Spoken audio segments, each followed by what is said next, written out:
Texas school gunman, I'm going to kill you. Then he fired.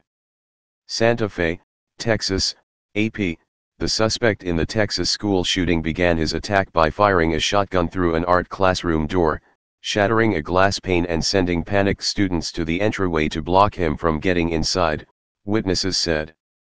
Dmitrios Pagourtzis fired again through the wooden part of the door and fatally hit a student in the chest. He then lingered for about 30 minutes in a warren of 4 rooms, killing 7 more students and 2 teachers before exchanging gunfire with police and surrendering, officials said. Freshman Abel San Miguel saw his friend Chris Stone killed at the door. San Miguel was grazed on his left shoulder by another volley of shots. He and others survived by playing dead. We were on the ground, all piled up in random positions, he said. Galveston County Judge Mark Henry, the county's chief administrator, said he did not think Friday's attack was 30 minutes of constant shooting, and that assessment was consistent with other officials who said law enforcement contained the shooter quickly. But authorities did not release a detailed timeline to explain precisely how events unfolded. Junior Brianna Quintanilla was in art class when she heard the shots and someone say, "If you all move, I'm going to shoot you all." Charity Killman, who lives adjacent to the property that police searched for explosive devices in connection to the attack at a Texas high school, says nobody lived in the trailer but she had seen the suspect come and go all the time. May 19, the 17-year-old Pagourtzis walked in, pointed at one person and declared, "I'm going to kill you." Then he fired. He then said that if the rest of us moved, he was going to shoot us, Quintanilla said. When Quintanilla tried to run out a back door, she realized Pagourtzis was aiming at her. He fired in her direction. "He missed me," she said. "But it went ahead and ricocheted and hit me in my right leg." She was treated at a hospital and spoke with a brown bandage wrapped around her wound. "It was a very scary thing," Quintanilla said. "I was worried that I wasn't going to be able to make it back to my family." In their first statement since the massacre, Pagourtzis' family said Saturday that the bloodshed seems incompatible with the boy we love. "We are as shocked and confused as anyone else by these events," said the statement, which offered prayers and condolences to the victims. Relatives said they remained mostly in the dark about the specifics of the attack and shared the public's hunger for answers. Pagourtzis' attorney, Nicholas Pohl, said he was investigating whether the suspect endured any teacher-on-student bullying after reading reports of his client being mistreated by football coaches. In an online statement, the school district said it investigated the accusations and confirmed that these reports were untrue. Pohl said that there was no history of mental health issues with his client, though there may be some indications of family history. He said it was too early to elaborate. Zach Wofford, a senior, said he was in his agricultural shop class when he heard gunfire from the art classroom across the hall. He said substitute teacher Chris West went into the hall to investigate and pulled a fire alarm. "He saved many people today," Wofford said of West.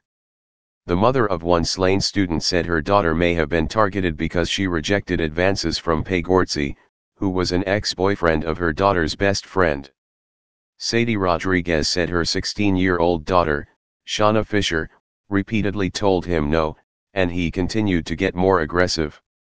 The week before the shooting, Fisher stood up to him by embarrassing him in class, Rodriguez said. The Houston branch of the FBI tweeted Saturday that 13 people were wounded in the attack, up from 10 previously. Hospitals reported treating 14 people with shooting-related injuries, and the reason for the discrepancy still was not clear. In addition to a shotgun and a handgun, Pagourtzis also had several kinds of homemade explosive devices, but they were not capable of detonating, Henry said. Investigators found a cluster of carbon dioxide canisters taped together, and a pressure cooker with an alarm clock and nails inside. But the canisters had no detonation device, and the pressure cooker had no explosive material, Henry said. They were intended to look like IEDs, but they were totally non-functional, Henry said, referring to the improvised explosive devices common in the early years of the U.S.-led war in Iraq. Authorities have offered no motive, but they said in a probable cause affidavit that the suspect had admitted to carrying out the shooting. The gunman told police that when he opened fire, he avoided shooting students he liked so he could have his story told, the affidavit said. From first word of the shooting, at 7:32 a.m. Friday, until confirmation that the suspect was in custody, the attack lasted about half an hour.